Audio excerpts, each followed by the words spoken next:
नमस्कार स्टूडेंट्स। अपठित गद्यांश और पद्यांश के बारे में पूर्व के वीडियो में पढ़ा था। अब आइए आज अपठित पद्यांश या अपठित काव्यांश का अभ्यास करते हैं और किस प्रकार उन्हें हल किया जाता है, किस प्रकार प्रश्नों के उत्तर दिए जाते हैं, वो आज के वीडियो में देखेंगे। आपके सामने एक पद्यांश है। उदयाचल से किरण धेनवे हाँक ला रहा वह प्रभात का ग्वाला। पूंछ उठाए चली आ रही क्षितिज जंगलों से टोली। दिखा रहे पथ इस भू का सारस सुना सुना बोली। गिरता जाता फैन मुखों से नभ में बादल बन तिरता। किरण धेनुओं का समूह यह आया अंधकार चरता। नभ की अब्र छाह में बैठा बजा रहा बंसी रखवाला। ग्वालिन सी ले दूब मधुर वसुधा हंस हंस गले मिलोई। चमका अपने अपने स्वर्ण सींग वे अब शैलों से उतर चले।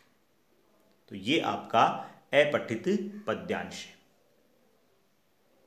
अब स्टूडेंट्स, इस पद्यांश को जब आप पढ़ेंगे तो पढ़ने के बाद आपको यह अनुभव करना है कि ये किस संदर्भ में कहा गया है।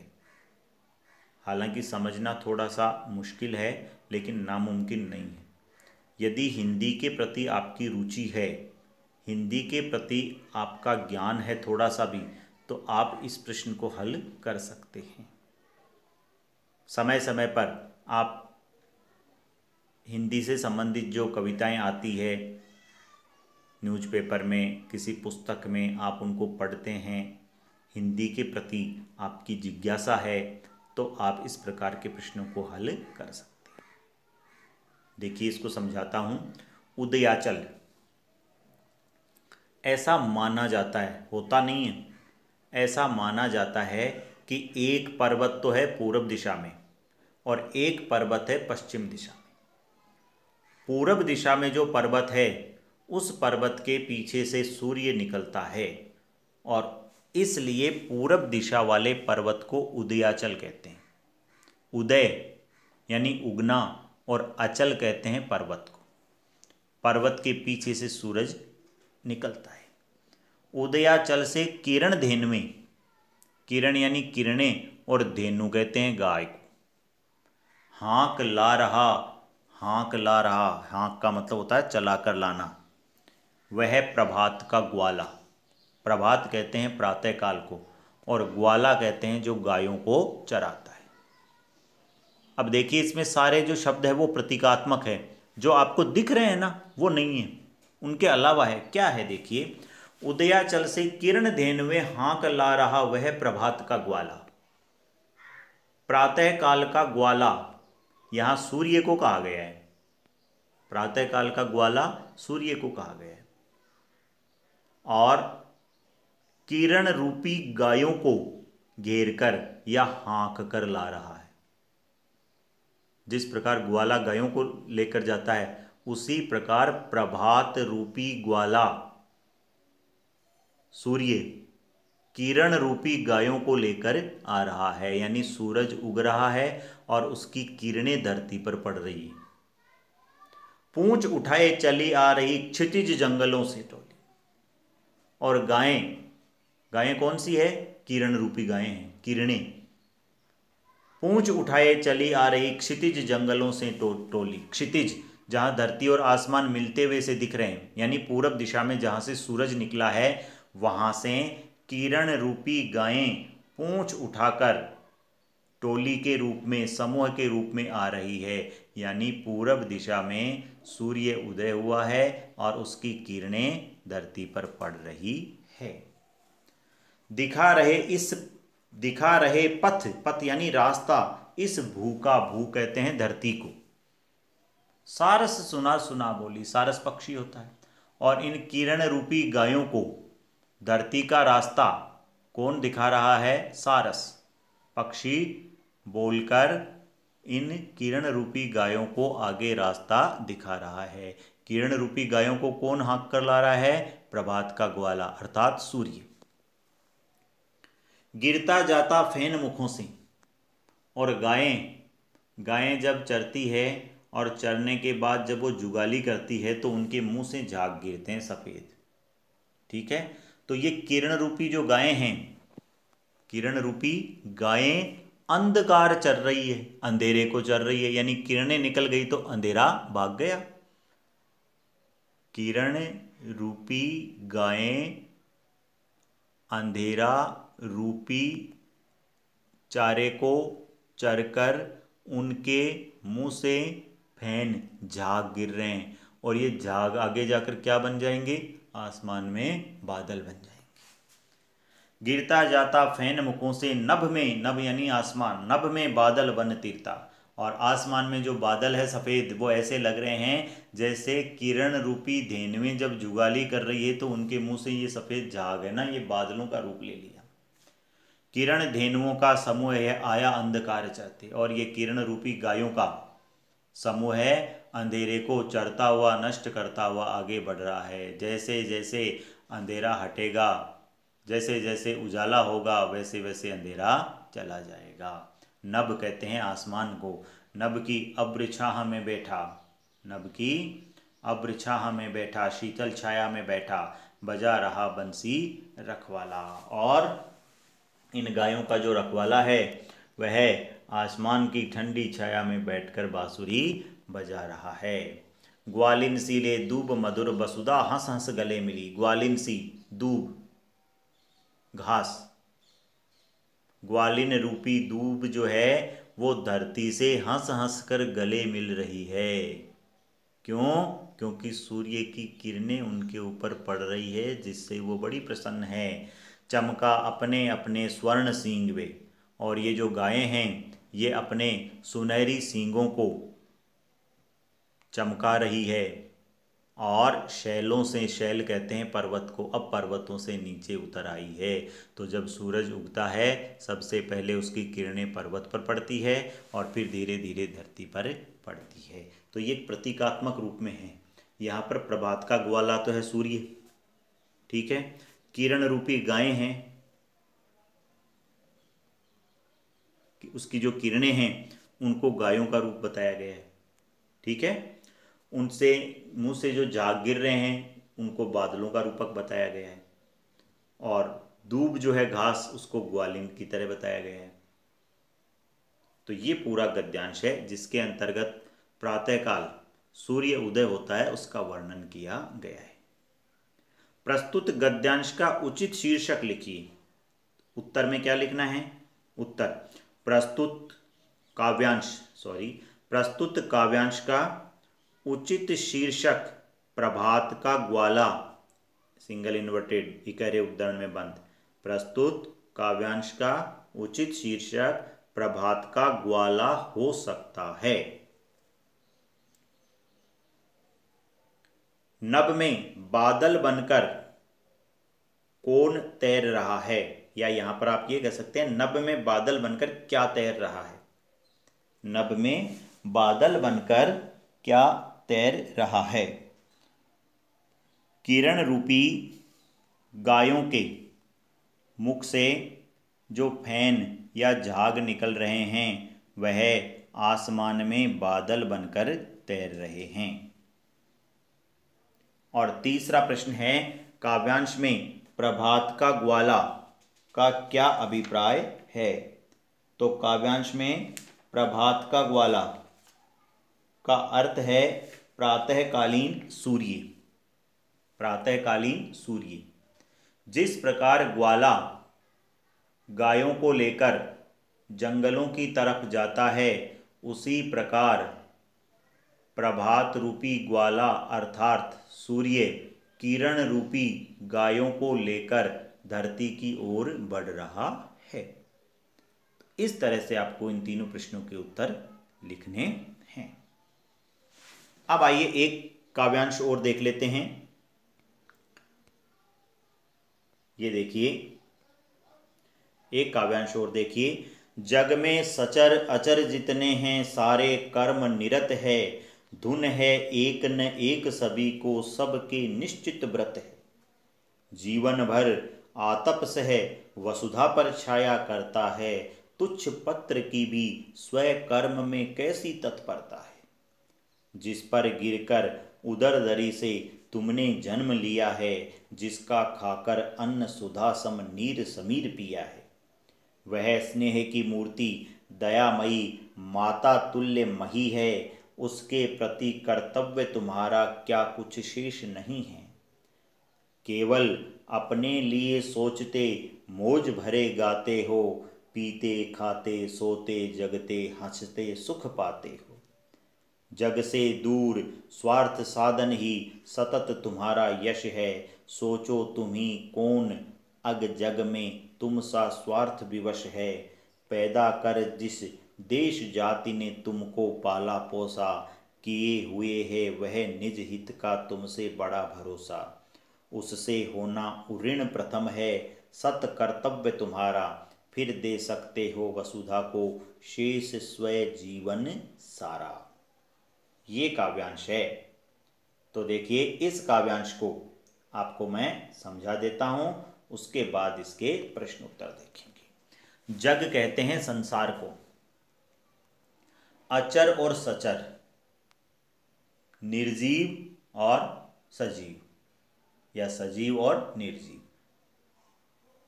सारे कर्म निरत है। कर्म यानी काम, निरत का मतलब है लगे हुए हैं।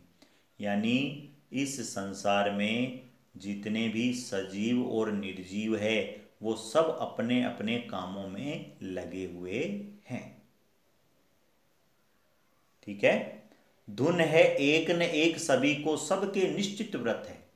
और संसार में जितने भी सचर और अचर है सब अपनी धुन में मस्त हैं और सबके अपने अपने निश्चित व्रत है। अर्थात सबको अपना अपना काम करना है और अपने काम के प्रति दृढ़ संकल्पित है। वो कभी भी अपने काम को नहीं छोड़ते हैं। जीवन भर आतप से वसुधा पर छाया करता है। तुच्छ छोटा सा पत्र यानी पत्ता, स्वय कर्म यानी अपने काम, कैसी तत्परता है। देखो एक छोटा सा पत्ता होता है पेड़ का, उस पेड़ के पत्ते का जितना जीवन है वो पूरे जीवन भर धूप सहता है, गर्मी सहता है, बरसात सहता है, सर्दी सहन करता है, लेकिन फिर भी उसके जीवन का उद्देश्य है धरती को छाया देना। वो सारे संकटों को सहन करते हुए भी अपनी ड्यूटी से नहीं हटता है, अपने कर्तव्य से पीछे नहीं हटता है। उसके जीवन का कर्तव्य धरती को छाया देना, तो वो धरती को छाया देता है। तो देखो एक छोटा सा पत्ता है, उस पत्ते के जीवन का भी एक उद्देश्य है। तो फिर हम तो इंसान हैं, मनुष्य हैं, हमारे जीवन का भी उद्देश्य होना चाहिए। हमारा जीवन निरुद्देश्य नहीं है, हमारे जीवन का भी उद्देश्य है। जिस प्रकार एक पत्ता अपने जीवन के उद्देश्य की पूर्ति के लिए पूरे जीवन भर कष्ट सहन करके धरती को छाया देता है, उसी प्रकार हमें भी अपने जीवन का उद्देश्य निर्धारित करना चाहिए, समझना चाहिए और उसी उद्देश्य के ऊपर हमें काम करना चाहिए। जिस पर गिरकर उदर दरी से तुमने जन्म लिया है। उदर कहते हैं पेट को और दरी कहते हैं गुफा को। ये पेट एक गुफा है जिस गुफा में बच्चा 9 महीने तक अंदर रहता है। जिस पर गिरकर उदर दरी से तुमने जन्म लिया है और उस पेट रूपी गुफा से बाहर आता है बच्चा तो धरती पर गिरता है, धरती पर पड़ता है। ये धरती उसे संभालती है। जिसका खाकर अन्न सुधा सम नीर समीर पिया है। और उसी वो धरती जब तुम्हें संभालती है ना, तो वो धरती, उस धरती का कर्तव्य क्या है? उस धरती का कर्तव्य है तुम्हें अन्न देना। सुधा कहते हैं अमृत को, सम यानी समान, नीर यानी पानी, अमृत के समान जल देना और शुद्ध हवा देना। तो धरती अपने कर्तव्य का पालन करती है और तुम्हें अन्न देती है, तुम्हें पानी देती है, तुम्हें हवा देती है। धरती तो अपना कर्तव्य कर रही है, लेकिन क्या तुम्हारे धरती के प्रति कोई कर्तव्य नहीं है क्या?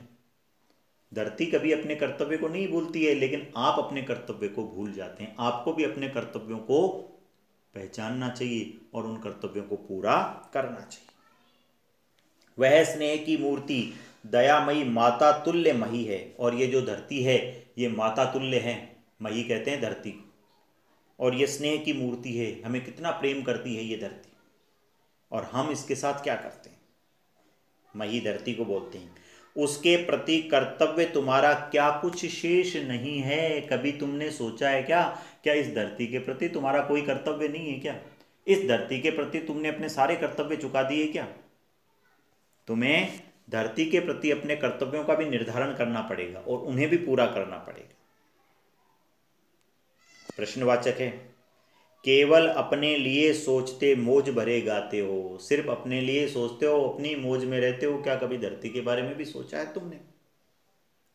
पीते खाते सोते जगते हंसते सुख पाते हो। इसी धरती पर पीते हो, खाते हो, सोते हो, जागते हो, हंसते हो और हर जगह सुख पाते हो, लेकिन इस धरती के बारे में तुमने कभी नहीं सोचा। जग से दूर स्वार्थ साधना ही सतत तुम्हारा यश है। और संसार से दूर सिर्फ अपने स्वार्थ के लिए जीना, अपने स्वार्थ के लिए लगातार काम करना, सतत यानी लगातार, और अपना यश फैलाना, अपनी कीर्ति फैलाना, यही तुमने अपने जीवन का उद्देश्य बना लिया, यही तुमने अपने जीवन का कर्तव्य बना लिया। लेकिन कभी ये नहीं सोचा कि इस धरती के प्रति तुम्हारा क्या कर्तव्य है। पैदा कर जिस देश जाति ने तुमको पाला पोसा। अरे जिस देश ने तुम्हें पैदा किया, पाला, पोसा, किए हुए हैं वह निज हित का तुमसे बड़ा भरोसा। वो देश भी तुमसे बड़ा भरोसा लगाए बैठा है कि ये मेरे लिए कुछ करेगा, लेकिन तुमने उस देश के लिए, उस मानव जाति के लिए कुछ नहीं किया। सिर्फ अपने स्वार्थों को पूरा करते रहते। उससे होना उऋण प्रथम है। इस देश के प्रति तुम्हारा क्या कर्तव्य है? इस देश के तुम्हारे ऊपर बहुत ऋण हैं, पहले उनसे उऋण हो, उन ऋणों से मुक्त हो। ये तुम्हारा पहला कर्तव्य है, ये तुम्हारा सत कर्तव्य है। फिर दे सकते हो वसुधा को शेष स्व जीवन सारा। फिर इस धरती को अपना सारा जीवन आप दे सकते हैं, लेकिन पहले इस देश के प्रति तुम्हारा क्या कर्तव्य बनता है वो तुम्हें सोचना है। तो देखिए स्टूडेंट्स, इस पूरे पैराग्राफ में यह बताने की कोशिश की गई है कि इस धरती पर सजीव और निर्जीव जितने हैं वो सब अपनी ड्यूटी कर रहे हैं, सब अपने कर्तव्य को कर रहे हैं। खाली इंसान जो है वो अपने कर्तव्य को भूल रहा है। एक सूरज है जो सुबह उगता है, शाम को अस्त होता है, डेली उसका रूटीन है, डेली उसकी ड्यूटी है। तारे उगते हैं, हवा चलती है, पेड़ फल देते हैं, पेड़ छाया देते हैं, नदी जल देती है, धरती जीवन देती है। ये सब अपने कर्तव्यों को कर रहे हैं और हम इनके प्रति हमारा क्या कर्तव्य है उसको हम भूल रहे हैं। यही सब कुछ इस पैराग्राफ में, इस आपके अपठित पद्यांश में समझाया गया है। तो आपको इसे एक बार पुनः खुद पढ़ना है और उसको समझना है। इसके प्रश्न उत्तर जो हैं वो आपको मैं बता देता हूँ। पहला प्रश्न है, प्रस्तुत काव्यांश का उचित शीर्षक लिखिए। तो प्रस्तुत काव्यांश का उचित शीर्षक कर्तव्यनिष्ठ जीवन हो सकता है। कर्तव्यनिष्ठ को सिंगल इन्वर्टेड में बंद करना है। इस संसार में सभी किसमें तल्लीन है यानी लीन है, लगे हुए हैं। इस संसार में सभी सजीव और निर्जीव अपने अपने लक्ष्य को पूरा करने में लगे हुए हैं, अर्थात अपने अपने कर्तव्य को पूरा करने में लगे हुए हैं। कवि ने सत कर्तव्य के बारे में क्या बताया है? इस पद्यांश में कवि ने बताया है कि देश जाति की सेवा ही व्यक्ति का सत कर्तव्य है। देश यानी देश और जाति मानव जाति, ये कोई ब्राह्मण बनिए राजपूत वो जाति नहीं है, मानव जाति। तो मनुष्य की ड्यूटी क्या है? अपने देश की सेवा करना और मानव जाति की सेवा करना, ये उसका कर्तव्य है। तो कवि ने सत कर्तव्य के बारे में क्या बताया है? प्रस्तुत गद्यांश में कवि ने देश और मानव जाति की सेवा ही व्यक्ति का सत कर्तव्य बताया है। देश और मानव जाति का हमारे ऊपर बहुत बड़ा ऋण है, इसलिए उनके प्रति एक अच्छी सोच और विचार रखकर हमें उस ऋण से उऋण होना है या मुक्त होना है। यही हमारा सत्कर्तव्य है। तो स्टूडेंट्स, ये 2 काव्यांश मैंने आपको आज बताए हैं। ये दोनों आपको लिखने हैं पूरे और इनके उत्तर लिखने हैं। आगे के वीडियो में आपको और अभ्यास इसका करवाया जाएगा। धन्यवाद।